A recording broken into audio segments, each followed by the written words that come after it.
네.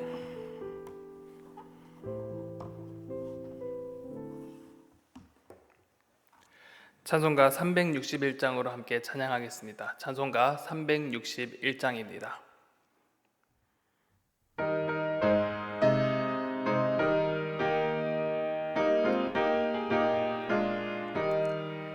기도하는 이 시간 주께 무릎 꿇고 우리 구세주 앞에 다 나아가네.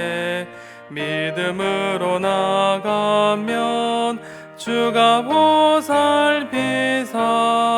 크신 은혜를 주네. 거기 기쁨 있네. 기도 시간에 복음 주시네. 고난 내 마음 속에 기쁨 충만하네.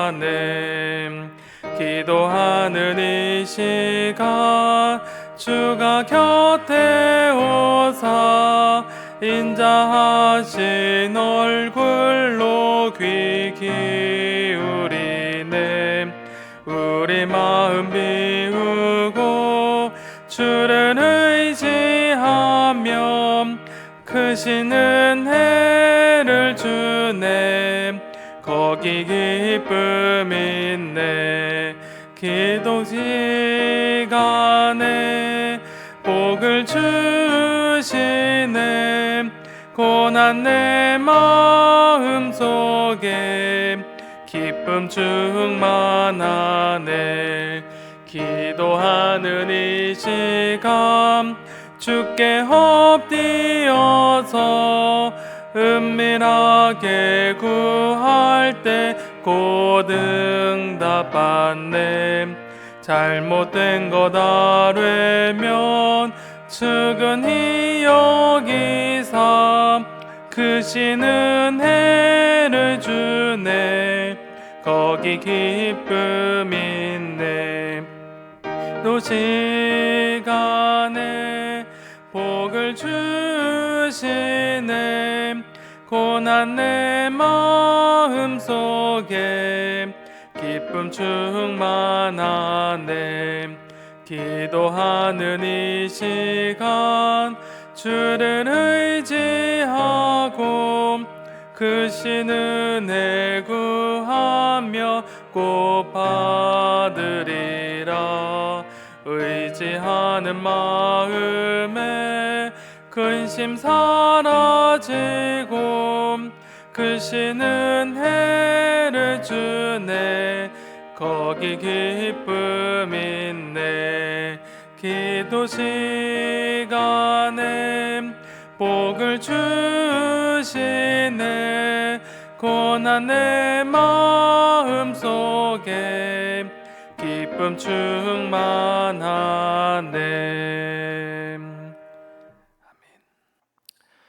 오늘 하나님께서 우리에게 주신 말씀은 신약성경 사도행전 1장 12절에서 26절까지의 말씀입니다. 신약성경 186면에 기록되어져 있는 사도행전 1장 12절에서 26절까지의 말씀을 제가 봉독할 때 살아계신 하나님의 음성을 들으실 수 있으시길 바랍니다. 제자들이 감람원이라 하는 산으로부터 예루살렘에 돌아오니 이 산은 예루살렘에서 가까워 안식일에 가기 알맞은 길이라. 들어가 그들이 유하는 다락방으로 올라가니 베드로, 요한, 야고보, 안드레와 빌립, 도마와 바돌로메, 마테와 및 알페오의 아들 야고보, 셀로신 시몬, 야고보의 아들 유다가 다 거기에 있어 여자들과 예수의 어머니 마리아와 예수의 아우들과 더불어 마음을 같이하여 오로지 기도로 힘쓰더라. 모인 무리의 수가 약 120명이나 되더라. 그때 베드로가 그 형제들 가운데 일어서서 이르되 형제들아, 성령이 다윗의 입을 통하여 예수 잡는 자들의 길잡이가 된 유다를 가리켜 미리 말씀하신 성경이 응하였으니 마땅하도다. 이 사람은 본래 우리 수 가운데 참여하여 이 직분의 한 부분을 맡았던 자라. 이 사람이 불의의 삭스로 밭을 사고 후에 몸이 곤두박질하여 배가 터져 창자가 다 흘러나온지라. 이 일이 예루살렘에 사는 모든 사람에게 알리어져 그들의 말로는 그 발을 아겔다마라 하니 이는 피밭이라는 뜻이라. 시편에 기록되었으되 그의 거처를 황폐하게 하시며 거기 거하는 자가 없게 하소서 하였고, 또 일렀으되 그의 직분을 타인이 취하게 하소서 하였도다. 이러함으로 요한의 세례로부터 우리 가운데 올려져 가신 날까지 주 예수께서 우리 가운데 출입하실 때에 항상 우리와 함께 다니던 사람 중에 하나를 세워 우리와 더불어 예수께서 부활하심을 증언할 사람이 되게 하여 하리라 하거늘, 그들이 두 사람을 내세우니 하나는 바사바라고 하고 별명은 유수도라고 하는 요셉이요 하나는 마띠아라. 그들이 기도하여 이르되 무 사람의 마음을 아시는 주여, 이 두 사람 중에 누가 주님께 택하신 바 되어 봉사와 및 사도의 직분을 대신할 자인지를 보이시옵소서. 유다는 이 직분을 버리고 제 곳으로 갔나이다 하고 제비를 뽑아 마띠아를 얻으니 그가 11 사도의 수에 들어가니라. 아멘. 사도행전을 시작하면서 가장 먼저 나타난 것은 바로 예수님의 명령입니다. 4절에 보면 예수님께서는 사도를 향하여서 아버지께서 약속하신 것, 즉 성령을 기다리라고 말씀하시면서 이후 승천하신 후에 8절에 오직 성령이 너희에게 임하시면 너희가 권능을 받고 예루살렘과 온 유대와 사마리아와 땅끝까지 이르러 내 증인이 되리라고 말씀하셨습니다. 오늘 본문은 아버지께서 약속하신 것, 이 성령을 기다리면서 제자들이 어떤 일을 하고 있는지 우리에게 알려주고 있습니다. 오늘 본문을 통해 주님께서 명령하신 것을 기다리며 제자들이 무슨 일을 했고, 또한 이것이 오늘 우리에게 무엇을 말씀하시는지 본문을 통해 살펴보고자 합니다. 오늘 본문은 크게 두 개의 단락으로 나눌 수 있습니다. 첫 번째는 12절에서 14절까지 기도에 힘쓴 제자들이 나타납니다. 이후에 베드로를 중심으로 이 유다를 대신한 마띠아를 뽑는 장면이 15절에서 26절까지 나타납니다. 이제 본문을 자세히 한번 살펴보겠습니다. 첫 번째, 기도로 힘쓴 제자들입니다. 감난산에서 예수님의 승천을 바라본 이들은 이제 자신의 삶의 자리로 돌아갔습니다. 12절에 보면 제자들이 감람원이라 하는 산으로부터 예루살렘에 돌아오니 이 산은 예루살렘에서 가까워 안식일에 가기 알맞은 길이라 라고 소개합니다. 예수님께서 감람산에서 승천하신 후에 제자들은 예루살렘으로 돌아왔습니다. 그런데 이곳 거리가 안식일에 가기 알맞은 길이라고 소개합니다. 당시 유대인들은 이동 거리에 대한 제한이 있었습니다. 특히 이 안식일에 이동 제한 거리가 있었는데 대략 1km 정도라고 하였습니다. 예루살렘과 감람원의 거리가 이 법에 저촉되지 않는 1km 정도의 거리였던 것입니다. 반면 이 문구를 통해 예수님의 승천일이 안식일이라고 생각할 수는 있지만 이것이 명확하지 않고 이 절은 단지 지리적이고 거리적인 정보를 주는 것으로 볼 수 있습니다. 중요한 것은 그들이 돌아갔을 때 흩어지지 않았다는 것입니다. 예수님이 죽으실 때는 제자들은 흩어졌습니다. 승천을 경험한 이들은 이제는 더 이상 흩어지지 않았습니다. 그들은 다락방에 모였고 13절과 14절에 보면 이들의 모인 사람이 어떤 사람인지 호명하기 시작합니다. 들어가 그들이 유하는 다락방으로 올라가니 베드로, 요한, 야고보, 안드레와 빌립, 도마와 바돌로메, 마테와 및 알페오의 아들 야고보, 셀로신 시몬, 야고보의 아들 유다가 다 거기 있어 여자들과 예수의 어머니 마리아와 예수의 아우들이 더불어 마음을 같이하여 오로지 기도에 힘쓰더라 라고 기록합니다. 이 가룟 유다를 제외한 11명의 제자들이 다 모였습니다. 그리고 그곳에는 여자들과 예수님의 어머니 마리아 그리고 아우들도 함께 있었습니다. 이들은 한자리에 모여서 예수님께서 말씀하신 대로 그 때를 기다렸습니다. 그런데 이 시기를 그저 가만히 있지 아니하고 중요한 행동을 하나 더합니다. 바로 마음을 같이하여 오로지 기도에 힘쓰더라 라고 말씀합니다. 누가는 예수님을 따르는 사람의 삶과 행동의 첫 번째 유학을 이 기도에 초점을 맞추고 있습니다. 그리고 이러한 기도의 행동은 사도행전을 관통하는 공동체의 행동이기도 합니다. 이는 예수 공동체의 최우선 순위가 무엇인지 우리에게 가르쳐 줍니다. 여기에 모인 이들이 왜 기도를 했을까요? 바로 기도는 하나님의 주권을 신뢰하고 전적으로 의존하는 표현입니다. 제자들은 과거에 아픈 경험들이 있었습니다. 주님이 죽음을 맞이할 때 그들은 연약함으로 흩어졌습니다. 하지만 지금은 다릅니다. 여전히 연약하지만 하나님께 기도함으로써 하나님의 뜻을 전적으로 신뢰하며 의지합니다. 혼자는 불가능하지만 하나님을 붙들 때 이 모든 것이 가능해지는 것입니다. 한 자리에 모인 제자들은 바로 이 기도로 인하여서 하나님을 의지하고 하나님께서 말씀하신 그 예수님의 그때를 기다렸습니다.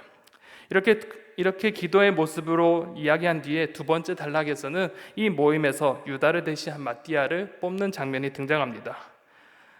갈람산에서 내려온 제자 공동체들은 이제 기도로서 그때를 기다립니다. 그리고 그 공동체가 점점점 커졌고 이 공동체를 베드로를 중심으로 모임이 이루어지게 되는 것을 볼 수 있습니다. 15절에 보면 모인 무리의 수가 약 120명이더라 되더라. 그때 베드로가 그 형제들 가운데 일어서서 이르되 라고 말씀합니다. 베드로가 모임을 주도한 것은 예수님께서 누가복음 22장 32절에 너는 돌이킨 후에 내 형제를 굳게 하라 라는 말씀하신 것과 또 베드로가 예수님 공생애 때 제자들을 대표한 것에서 비롯된 것입니다. 베드로는 120명의 이 모임을 주도했고 주님의 때까지 흩어지지 않도록 모임을 굳건히 해나갔습니다. 그리고 이를 위해 한 가지 제안을 합니다. 바로 이 유다를 대치할 12번째 제자를 세우는 것입니다. 이를 위해 베드로가 무리를 집중시켜 이야기하기 시작합니다. 16절과 17절에 보면 형제들아 성령이 다윗의 입을 통하여 예수 잡는 자들의 길잡이가 된 유다를 가리켜 미리 말씀하신 성경이 응하였으니 마땅하도다. 이 사람은 본래 우리 수 가운데 참여하여 이 직무의 한 부분을 맡았던 자라라고 기록합니다. 베드로는 이 가룟 유다를 먼저 이야기하며 이 가룟 유다는에 대해서 어떠한 일이 했었는지 기록합니다. 가룟 유다는 우리가 너무나 잘 알다시피 예수님의 12제자 중에 한 사람이며 회개를 맡은 매우 중요한 직무를 맡은 사람이었습니다. 그러나 그는 예수님을 잡는 자들의 길잡이가 되었습니다. 그런데 베드로는 이러한 유다의 행동을 다윗의 입을 통해 전해진 말씀의 성취로 보았습니다. 그리고 그 설명을 하기 전에 유다의 죽음에 대한 이 누가의 부가 설명이 등장합니다. 18절에서 19절에 보면 이 사람이 불의의 삭수로 밭을 사고 후에 몸이 곤두박질하여 배가 터져 창자가 다 흘러나온지라. 이 일이 예루살렘에 사는 모든 사람에게 알리어져 그들의 말로는 그 밭을 아겔다마라 하니 이는 피밭이라는 뜻이라 라고 설명합니다. 누가의 설명과 이 마태복음 27장을 조합해 본다면 이 가룟 유다는 죄책감에 예수님을 판 돈을 대제사장들에게 돌려줬고 이 대제사장들은 이 돈을 성전고에 들여두지 않고 밭을 사서 나그네 무덤을 만들었습니다. 그리고 유다가 죽을 때 목매어 죽으려고 했는데 불행히도 그 목의 줄이 풀려 비탈지 언덕 아래를 굴러 복부가 파열돼 이 내부 장기가 흘러나오는 비참한 죽음을 맞이했다고 볼 수 있습니다. 이 일이 많은 이에게 알려졌고 또한 그 땅의 이름을 아겔다마 곧 피밭이라고 부르게 되었던 것입니다. 그리고 17절에 이어 베드로가 왜 12번째 제자가 필요한지 이전 말했던 성경의 근거에서 이야기를 합니다. 20절에 보면 시편에 기록하였을 때 그의 거처를 황폐하게 하시며 거기 거하는 자가 없게 하소서 하였고 또 일렀으되 그의 직분을 타인이 취하게 하소서 하였도다 라고 말씀합니다.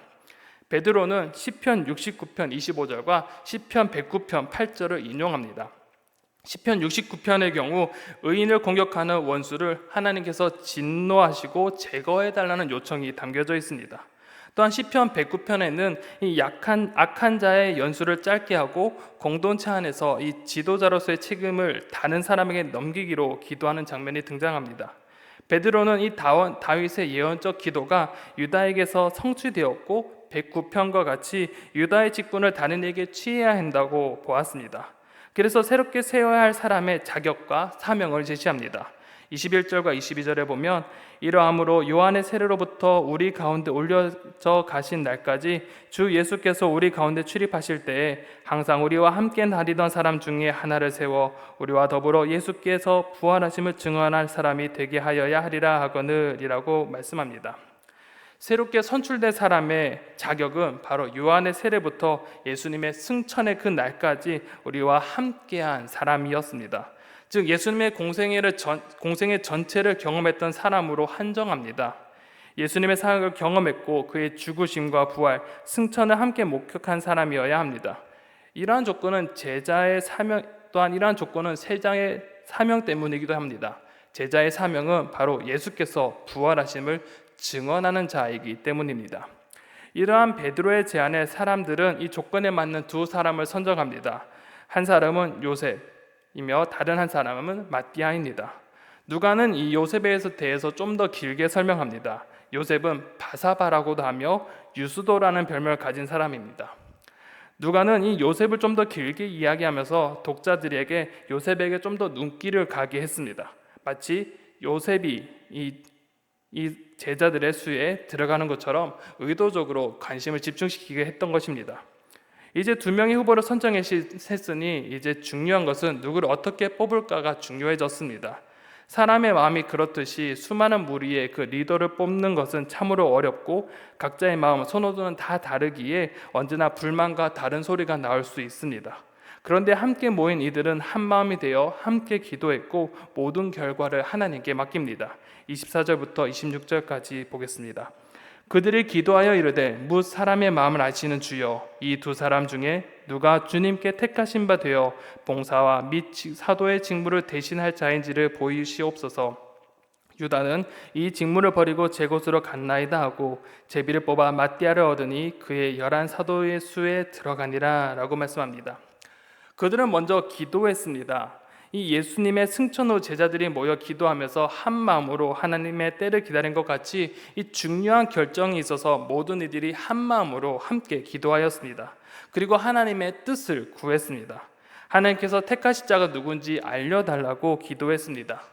그리고 모든 결과를 하나님께 맡겼습니다. 이러한 마음의 표현으로 제비를 뽑았고 요셉이 아닌 마띠아가 12번째 사도가 되었습니다. 이렇게 오늘 말씀이 마무리되어집니다. 오늘 말씀을 통해서 우리는 두 가지를 집중해서 보고자 합니다. 첫 번째는 예수님의 공동체는 언제나 기도를 했다는 사실입니다. 예수님께서 승천하신 뒤에 제자들은 한 곳에 모여 기도했습니다. 기도하면서 예수님께서 말씀하신 그때를 준비하며 또한 기도로 나아갔습니다. 또한 12번째 사도를 세울 때도 그들은 기도했습니다. 또한 사도행전에서 예수님의 제자와 또한 공동체에서 빼놓을 수 없는 믿음의 행위가 바로 이 기도입니다. 기도는 하나님과 친밀한 교제를 나누는 행위라 말하지만 엄밀히 말해서는 하나님께 순종하겠다는 결단이기도 합니다. 하나님의 뜻에 순종하며 그 뜻을 따르겠다는 결단입니다. 그렇기에 제자들과 함께한 이들은 늘 기도에 힘썼습니다. 우리 또한 기도에 힘쓰면서 매 순간 하나님 말씀에 순종하며 모든 것을 하나님께 맡기며 의지하는 삶이 되시기를 바랍니다. 두 번째는 제자의 사명은 바로 예수님을 증언하는 삶이라는 것을 우리는 볼 수 있습니다. 베드로가 12번째 제자의 사명을 예수께서 부활하심을 증언할 사람이라고 말하였습니다. 이것은 오늘 우리에게도 적용이 됩니다. 예수님의 제자로 우리는 세상을 살아갑니다. 우리의 삶은 바로 나의 만족과 유익으로 사는 것이 아니라 바로 예수 그리스도의 부활하심을 증언하는 삶입니다. 즉 하나님의 말씀을 지켜서 행하며 우리를 통하여 많은 이들이 그리스도를 경험하고 발견해야 됩니다. 또한 그로 인해서 많은 이들이 우리를 통하여서 주를 믿는 단계까지 이어져야 합니다. 이를 위해서 우리는 말로만 하나님을 전도하는 것이 중요한 것이 아니라 우리가 삶을 통해서 말씀으로 살아가야 하는 것이 중요합니다. 말은 예수님을 전하나 그 삶이 그리스도의 삶과 동떨어져 있다면 사람들은 그 말에 대해서 듣지 않을 것이고 또한 신뢰하지 않을 것입니다. 그렇게 우리는 말씀대로 살아가려고 발버둥 쳐야 합니다. 내가 아닌 바로 하나님의 나라를 위해 나의 삶이 아니라 주께서 주신 그 사명을 위해 우리는 애쓰고 노력해야 한다는 것입니다. 사랑하는 성도 여러분, 오늘 우리의 삶이 또 우리 온 삶이 기도하는 삶이 되며 주의 말씀을 살아가고자 발버둥 치는 그런 삶이 되기를 소망합니다. 오늘 하루도 기도하면서 주의 뜻을 구하며 주의 말씀에 순종하며 그 말씀대로 살려고 애쓰는 삶이 되어지기 원합니다. 그럴 때 분명 하나님께서 우리의 삶을 인도하시고 하나님의 인도하심을 경험하게 될 것입니다. 또한 그 속에서 하나님의 나라의 참된 기쁨과 화평이 누릴 수 있을 것입니다. 오늘 하루의 삶이 오직 주님 말씀을 의지하며 기도하며 주님 말씀에 순종하며 살겠다 결단하며 오늘 하루를 살아가는 우리 성도님들이 되시기를 간절히 소망합니다. 기도하겠습니다. 사랑과 은혜가 풍성하신 아버지 하나님, 오늘 말씀을 통하여서 제자들이 어떤 삶을 살아가게 되었는지 우리는 다시 한 번 더 보게 됩니다. 주님께서 말씀하셨고 그때를 기다리라 했을 때 제자들은 기다리며 하나님의 때를 기다린 것을 우리는 보게 되었습니다. 또한 그들이 제자를 다시 한 번 더 세울 때에 그 제자의 사명이 예수 그리스도를 증언하는 삶이라는 것을 우리는 다시 한 번 더 깨닫게 됩니다. 하나님, 우리의 삶이 기도하는 삶, 정말 주님의 말씀을 증언하는 삶을 살아갈 수 있도록 우리 가운데 지혜와 능력을 허락하여 주시옵소서. 아버지, 우리의 삶이 온전히 주님 말씀을 의탁하며 주님 말씀을 늘 상고하며 주님 말씀대로 따라 살아가겠다 애쓰고 발버둥 치는 삶이 되게 하여 주시옵소서. 그러할 때 정말 주님께서 인도하시는 것을 경험하며 하나님의 나라의 참된 평안과 기쁨을 누리는 우리의 삶이 될 수 있도록 인도하여 주시옵소서. 오늘 하루의 삶의 모든 것을 주님께 의탁합니다. 하나님께서 인도하여 주시고 책임져 주시며 오늘 하루의 삶이 주님 안에서 기쁨의 삶이 될 수 있도록 주님께서 은혜 내려 주시옵소서. 모든 것을 주님께 의탁하오며 살아서 역사하시는 예수 그리스도의 이름으로 간절히 기도드립니다. 아멘.